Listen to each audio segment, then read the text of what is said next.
and the beyond, what is the status, like how much pathogenic is this. So I work at the currently I'm working as assistant professor at Amrita Research Center, Faridabad. So this is a campus, like you can see in the picture. This is a huge campus, and we have the hospital, which is 2,600 bedded. So in this hospital, there is a associated. You can see the translation medicine in this picture. So we have a 7-floor research building where we have a GMP facility, animal house, and research infrastructure for immunology, genomics, or molecular biology related work. So today I have no conflict of interest to like what I'm presenting. So just I want to start with what is hepatitis. So this is an inflammation of liver. It may be because of various factors. So there is a one is immunological damage. You can say autoimmune disease. In that our body, our own immune cells trying to affect our organs. So in the liver diseases, autoimmune disease is one of the factors which cause inflammation of liver, and we say hepatitis. So hepatitis means, hepa means liver cells, titis means inflammation. This is an inflammation of liver. Okay. And another cause of this hepatitis is like infection, is maybe viral infection, bacterial infection, fungal infection, or protozoa. So if for hepatitis, there are the 5 viruses which play major role in pathogenesis of liver disease, like A, B, C, D, and E. So most of from last 10 year, I'm working the area of hepatitis B. So I will show some data from India and globally, and the research whatever we have done till now. Now, another toxic damage or which cause the liver disease, like alcohol and drugs. So if you see till last decade, one of the major factor of liver disease causing the liver disease was the alcohol. Now NFLD is coming up with the alcohol also. So the and non-alcoholic fatty liver disease, we say NFLD. Now it's called MASL also, the metabolic associated steatohepatitis disease. So you can say that. So how this happens? So if I have a healthy liver, and if I have any pathogen infection or alcohol or insult or anything, our liver become fibrotic. So it have a high fat, it then become scars will happen. So it become fibrosis. Then fibrosis, it will go toward the cirrhosis. Till fibrosis, on the basis of treatment, weight lose, and there is a treatment option which you can reverse your liver. But after getting the cirrhotic stage, is difficult to means tackle with your liver. So there is a chance of organ failure or you need liver transplant. So and these complications are due to the multi-organ failure, and there and end there will be the death. So there's a life cycle of liver disease, how it's happened. So why liver is like a very important organ? Because it's do the metabolism, secretory function, excretory function. It have a synthesis function, storage, detoxification. These are the few important, but liver do more than 100 function in our body. And if you see the one on like metabolism, the carbohydrate and fat and protein, this one metabolism also is very complicated. So liver, we can say this is the essential organ in our body, and it's play crucial role in the maintaining or balancing the function of our body, not only for the detoxification, not excretory, they have multiple function. So if you have an insult in liver or you have a disease of liver, then your all the system will be hampered sequentially. Now about the hepatitis, is a inflammation of liver, and yeah, as discussed, there is a include the major cause include viral, alcohol, immune, drug, and toxin, and biliary obstruction also lead the like the due to gallbladder stone. And there is a specific type virus A, B, C, D, and E. So the virus B and C are like HIV route. They are from blood transfer. The transmission happen. Hepatitis A and E from the fecal-oral, like contaminated food or something. So now this is the how much chance of chronicity is depend upon what type infection we have. Mostly the hepatitis A virus and E virus are self-limiting. Means you will have a symptoms, maybe acute infection, then you have symptoms, but you will clear that before 6 months. But any infection which persists more than 6 months, we consider as a chronic infection. So if I infected with hepatitis B, I am an adult person, the chance of chronicity will be only 5 to 10%. But if any pregnant woman infected with hepatitis B, the chance of chronicity in their newborn will be 90 to 95%, inversely proportional to the age. But if I have infected with hepatitis C virus, the chance of chronicity is more than 50 to 60%. But nowadays we have a treatment for hepatitis C, so the chronicity problem is not that much. Within 3 months, you can control your hepatitis C infection. But you infected with hepatitis B, the chance of, if you are chronically infected, the eradication of virus is very difficult. Is because of, I will discuss the mechanism why we are not able to eradicate the hepatitis B virus. And ultimately, you have a liver cancer, cirrhosis, or liver failure, and you need ultimately liver transplant. And the liver transplant also have their own limitation, and there will be high chance of mortality. So how much the problem in that globally we have, the liver disease cause 2 million death annually. The 2 million, you can say approximately 20 lakh death, and the 4% of all death happening whatever by the any diseases. So in the viral hepatitis B, if you see the mortality, or you can say 1.3 billion because of hepatitis B and C only alone. So approximately 13 lakh death happening because of hepatitis B and C alone. And death 18 to 18% between 21 22%, 22 years I am talking about. If current trends continue, viral hepatitis may surpass HIV, TB, and malaria combined by 2040. So you can say that like everyone know about HIV, tuberculosis, and malaria. So this is very dangerous. And the one line I just want to say, the infectivity of hepatitis B is 100 times more than HIV. And so hepatitis B is more dangerous than HIV in the pest control. The chronically burden. So if you see the total chronic, how many, or like approximately 300 to 400 million globally chronically infected. The who will have a higher infection or chronicity, they like the who have history of chronic infection, they become cirrhotic or liver cancer will happen. So in India, in globally, we have more than 300 to 400 million globe. When we are talking about the India, so there are a study we also screen when I was ILBS with our clinician. They have a project for the screening of hepatitis, and they found approximately 3 to 4% are the Indian population have a chronic liver this infection. And so hepatitis B have a different phases, like inactive carrier, active carrier. Then they like, so when we will know that I have a hepatitis B, when we are going for blood transfusion or something else, because this virus becomes silent, and when we have an immunosuppressive condition, it will reactivate. So we don't know. So for that, huge screening is required, because I have a slide where we will discuss how much we are able to diagnose or identifying the infection of hepatitis B. We are not able to screen all the population because of 1.5 billion population, and no one like very aware about this virus. HCV burden is approximately 58 million chronically infected, and approximately 2,90,000 death happening because of hepatitis C. Now, HBV is 3.7, as discussed.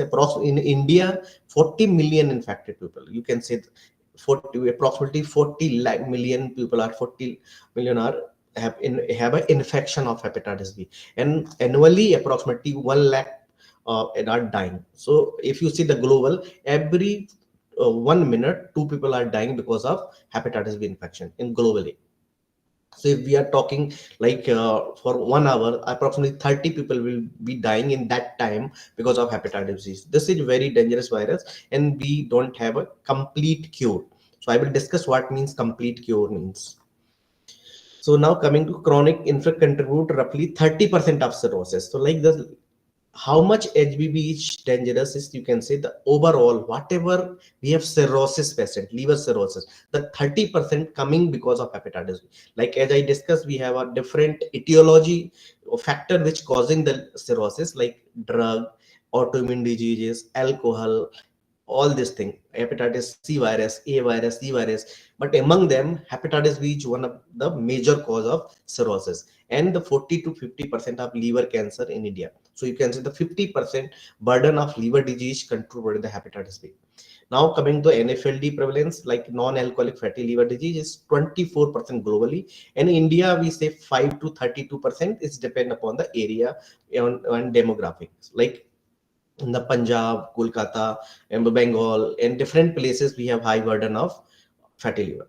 And actually, in the West Bengal, in the area where we have lean FLD, or we can say lean NAS, means if they don't have high BMI, but they have a fatty liver. Alcoholic and NFLD rising alongside viral cause due to lifestyle shifts. Now NFLD and alcoholic, everyone know now, everyone want to do party, right? So party means the drinking. So this also increasing with the NFLD.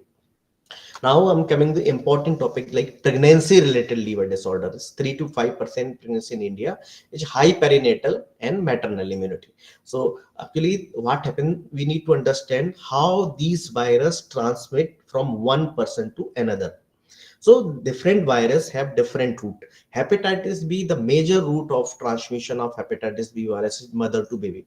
So how we can means prevent mother to vertical transmission? That was the area I was working during my PhD, and we found that mother who have high viral load and HBe antigen positivity, they will have higher chance of getting transmission of hepatitis B to their newborns. So we need to follow the mothers who are pregnant women for all during their pregnancy period. If they have high viral load, we should give the antiviral treatment to prevent. Otherwise, what happen? Maybe you may listen like that child would go. Bhagat ji, please close your camera. Sorry. One person has camera on, so yes, please continue, sir. Okay, so what happened actually? Maybe you have listened in your neighbors or any surrounding that child is born, but he has a jaundice, so he has died something. So we need to prevent that. And most of the time, what happened? They like in the village or now in city also that you have a jaundice, you will go to any Baba and they say after 10 days now my jaundice is okay. But you know these viruses are self-limiting, so that's why you are automatically your virus will go. So nothing like working by the Baba. Now about the global burden of NFLD. So here is the global burden, like how much NFLD is problem. As I discussed about the hepatitis B, that India and across, like how is spreading toward and leading to disease pathogenesis. Here in you can say approximately 32% in Middle East, South America, 30 in Asia space with 27% approx. So like our country also contributing much. These are the data on the Visa ultrasound and NMR spectroscopy. But you know in India how many people will go for ultrasound. So about the hepatitis B, that India and across, like how is spreading toward and leading to disease pathogenesis. Here in you can say approximately 32% in Middle East, South Africa 13, in Asia Pacific 27% approx. So like our country also contributing much. These are the data on the basis of ultrasound or NMR spectroscopy. But you know in India how many people go for ultrasound. So this data is just, we have a huge number that we have a NFLD, means non-alcoholic fatty liver disease. So if I have a NFLD, I have a 10% chance, you can say, I will develop more severe disease which called NAS or then fibrosis and cirrhosis. And as I discussed, lean NFLD also prevalent in the West Bengal and other places. Now risk factor for transmission. So as I work in hepatitis B related, so I just want to discuss what are the factors which lead to the transmission of virus. So as major route is mother to baby. So if high maternal viral load more than 10 power 6 IU per ml, then they have a higher chance of transmitting the virus. And if mother is HBe antigen positive, so these actually hepatitis B have a different type of antigen like surface antigen, which consider the marker of infection.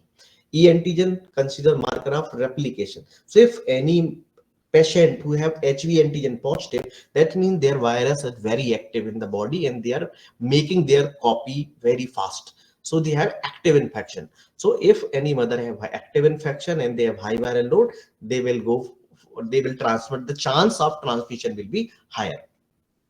And now there are studies support that mode of delivery. If because there is a three-way, I have slide, I think, how transmission happen mother to baby. So it may be the perinatal, means at the time of birth, mixing of blood. So because when the delivery happen, the mother and baby blood may mix. That's also lead to the chances of vertical transmission. So if you have a cesarean, it slightly reduce the chance of mother to baby vertical transmission. Now, the hepatitis A and E are typically caused by the contaminated food or water, and B and C and D usually result of perinatal contact with infected body blood, such as blood, semen, invasive. You can say like a HIV route, and these virus transfer. One important point is here: the hepatitis D virus always happen to the person who has hepatitis B. So it's always co-infection. So if I have hepatitis B virus, my chances of getting hepatitis D will be higher. So it's mostly found together with the hepatitis B. This is a distribution of hepatitis B. So India is under the intermediate, approximately 2 to 7% prevalence of hepatitis B. But you know, the population of India is a major problem, because if any country they have only 8%, but number will be less because of low population. But India, we have huge population, so it's 2 to 7% also number is very high. Now, if someone want to compare how HCV and HBV is different, so HCV is a less common than B. HCV virus is less dangerous than B in the acute phase. HCV is more likely to go, but it's treatable. HCV is more likely to link with hepatoma than B. So HCV virus lead to the more cancer or liver cancer compared to B. But now we have a treatment, so we can control hepatitis. But for the hepatitis B, if someone is chronically infected, they need treatment for maybe 10 year, 20 year, 30 year, because you are not able to eradicate. It's called cccDNA. They make their copy inside the hepatocytes. Now I'm coming to immunology part of hepatitis B. We will discuss in the basics. So actually, as my training, I am an immunologist. So I do the viral hepatitis related work, but we are doing roll up immunity, how maternal or newborn immunity helping to protection for the hepatitis B virus. So here I have a two slide for the basic concept, how immunity generated in our body. So if anyone say that I developed immunity, how anyone can develop immunity and why we need vaccines? So there is two way of getting immunity in our body. First, you have a natural infections. If you have a natural infection, then only you can generate immunity, or you have a vaccination. There is no other third way of generating the immunity. So for generating, that's why we need vaccination. And why we need vaccination? Because if you want to eradicate, eliminate any infection, there is only one way: have a vaccination. Because if you have a treatment, you don't have vaccination. I have an infection today, I will spread to other, and I will get treatment. He will not get treatment. He will infect to other. In this way, chain will not stop. You can control in the limit, but you cannot eradicate. For eradication, for example, polio, all these like infection, we are able to eradicate because of vaccination. So vaccination is very important. So as I discussed, there is two way: natural infection and vaccination. So always natural infection have a specific immunity that is coming from B and T cell. The vaccination immunity is single organ. If you are using vaccine for COVID-19, it will prevent to COVID-19. And sometimes it's have a closely related organ. Like people, there are a study and people are supporting that BCG is supporting the COVID-19 related immunity. They're helping us like this. So it have a cross immune response, but that will not the specific. And the what is the major fundamental thing that what vaccine do? The vaccine form the memory cells. So it will, for example, there is a pseudo infection to our body, which remember that in future it will come, I will prevent. So it's form the memory cell because of adaptive immune response, T and B cell, and they will help us in the future prevention. So how vaccine eradicated? If you, these are the few example, like polio virus, you can say measles and mumps or measles, or you can say in 1960s, 1970s, these infections are a major problem. Now we don't finding any case in that, right? So there are a few example you can see in the slide. The how you can say this vaccine is very good and it will help us in protection. So they should have a two major important characteristics. First is generation of neutralizing antibody. If any vaccines helping us to generating the neutralizing against the specific antigen. See, that is very good, and that is also helping the induced a broad T cell response. So we need both type of response. We need T cell response. Till now, no one study in the expression of these both way. If any vaccine able to do this, that is a perfect. So we identify the receptor, and we also now on coming to the how what we in the placenta, and we that shows in our paper. So this is a receptor expression on the placenta. You can say the mother who is transmitting the virus, they have more expression of ASGPR, and the mother who is not transmitting, they have more 50% expression of ASGPR, and the healthy have very less. So these are the expression level of ASGPR, and this associated with the vertical transmission. And you can say how we can prevent. So there's a prevent, I'm not discussing it now. Another paper, now I discuss about the hepatitis B vertical transmission. Now another aspect, if we can prevent vertical transmission, but I am an adult person, I infected with hepatitis B virus. Now how I should get rid from this infection? So the hepatitis B consider the functional cure when we have a surface antigen of seroconversion. Seroconversion means antibody formation against that antigen. So in hepatitis B, if any patient got seroconversion of surface antigen, we consider this is a functional cure. Means hepatitis B is completely controlled because antibody is generated in our body. So we find that what is the mechanism of this virus for seroconversion. So we look for the new subset called T follicular helper cells, because that is important for B cell to convert plasma cells, and which plasma cell is the source of antibody generation. So we found that impairment of TFH cells lead the surface antigen, not formation of surface antigen, or effective TFH cells are essential for the generation of seroconversion of hepatitis B surface antigen. So this is the concept which already discussed. Now concluded. Okay, same slide. Yeah. So we have published other publications related to like HBsAg log and PEG interferon, because we have different treatment option for hepatitis B, like tenofovir, entecavir, limivudine. Now PEG interferon is the drug which have major chances of seroconversion of surface antigen, but they have their own limitation. The immune predictor of hepatitis B. There are a study which showed that how we can predict each patient will seroconvert all this. And we also work on HIV, ACLF, and other response. Now already discussed. Yeah.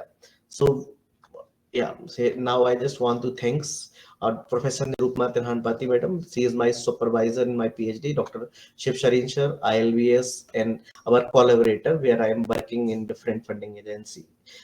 We got recently grant from ICMR and NRH now. Thank you so much. And I'm also inviting everyone. We got funding from DHR for workshop. This is a 3-day workshop where we are discussing the translational research using the flow cytometry and digital PCR and PCR platform.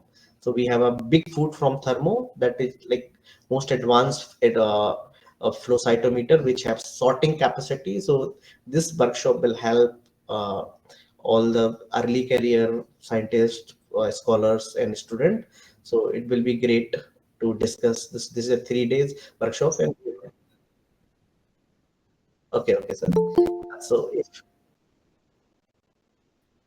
yeah, yeah.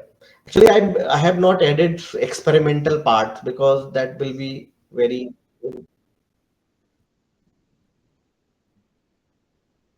okay.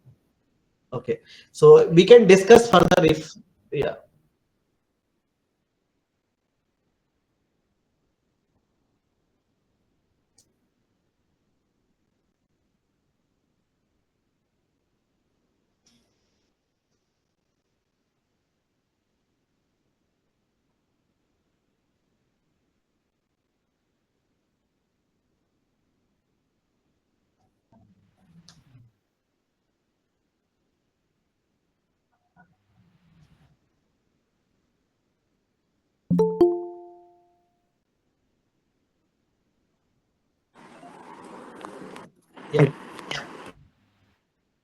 Yeah. Yes, Ashish, a very nice presentation. You covered all the aspects of immunology and like prevalence and challenges, how it is transferring from mother to.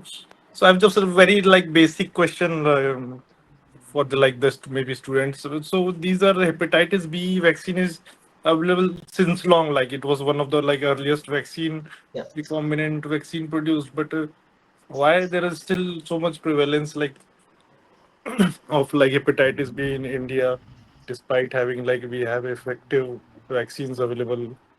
So what is like the challenges here? Yeah. So actually, the one major challenge is what we found that for hepatitis B vaccine, we have a three doses of like 0 day at birth, you can say 1 month and 6 month. So most of Yes. the patient or the delivery happening, they are taking the vaccine at birth, but they are not coming for the follow-up, so we don't have proper vaccination follow-up. And the second is like most of the if you say the places government is providing free of the cost, this is under the national program, but they also not ready for they don't want to take vaccination at birth also, like. And how the vaccine is preserved in a small area, and how it like because in the documentation everyone is receiving, because vaccine is very effective. If we are getting vaccine within 6 to 12 month at birth, it's helping more than 90%, you can say. So Yes. and before 2000, you can say, because Dr. Sarin started the yellow ribbon program in India. So that Yes. after that, now everyone is aware, like have an advertisement that vaccine is important. Before that, because whatever we are getting the chronic infection cases, that is 10 year, 20 year, all are adult one, right? So we are like 20 year, 30 years. So maybe we that time we don't have that much reach. Now if we have a like awareness, so the chance in the future it will decrease the chances maybe. Yes, sir. So mostly it appears that because of the three dose regimen, this is there is a Yeah, challenge. one of the region we can say. Yeah. Okay. Any other participants have any question? Yes, Uves Patel. Please unmute and speak. You have raised your Good hand. evening.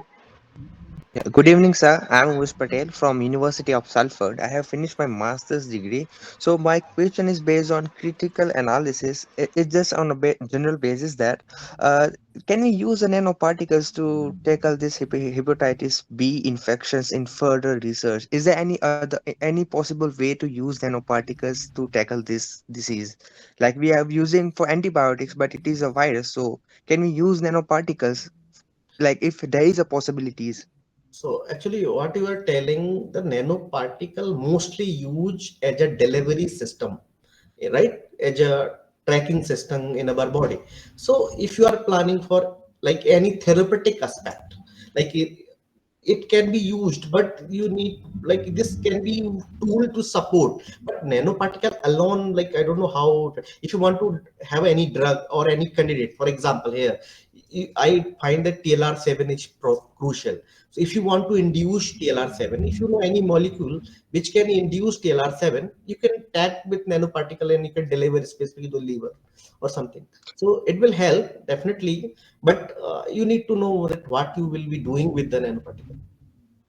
Yeah, so yeah, you said yeah, like we use nanoparticles via as a delivery mechanism, like we Hmm. conjugate the antibiotics like that. If we and if we conjugate nanoparticles with the medicine or with the Yeah. therapeutic drugs to hepatitis B, then it can be useful and it can be a good Yeah, solution. I have seen few like labs are trying for oral vaccine also for hepatitis B. They are taking different antigen and using nanoparticle spray or something. There are study for research purpose, but in market you can use it. In market till now not approved, or maybe I'm not aware about it. But people are trying for vaccine also.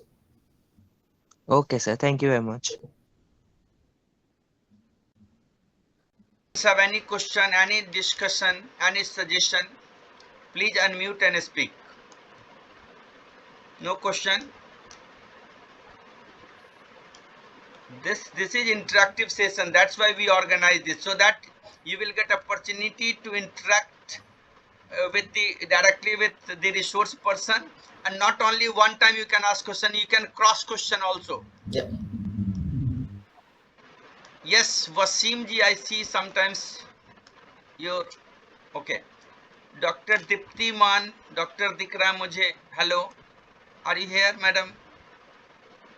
Okay, no question.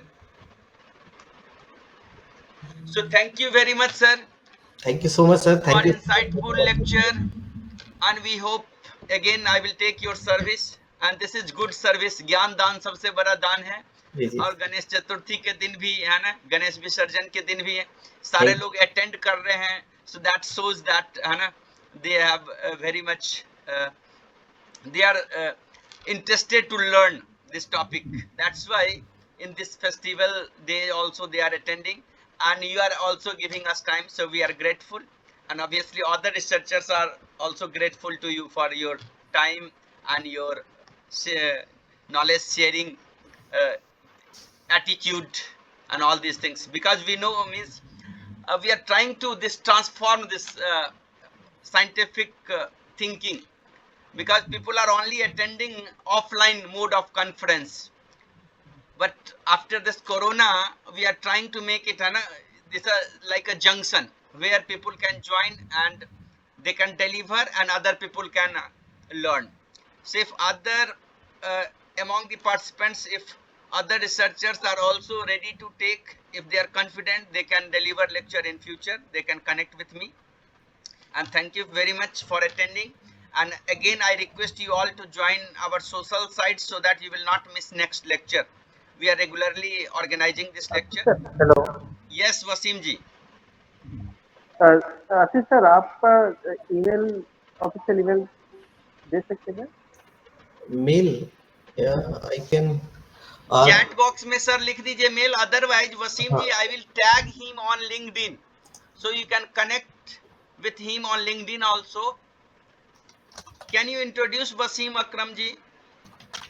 Sir मैं कोलकाता से हूँ, MBBS graduate हूँ अभी, MPG का तैयारी कर रहा हूँ, INASL का. Okay, okay, good, good. So sir ने लिख दिया यहाँ पर में @88 थैंक यू है सर, ना. Thank you. Yes. So thank you and good night.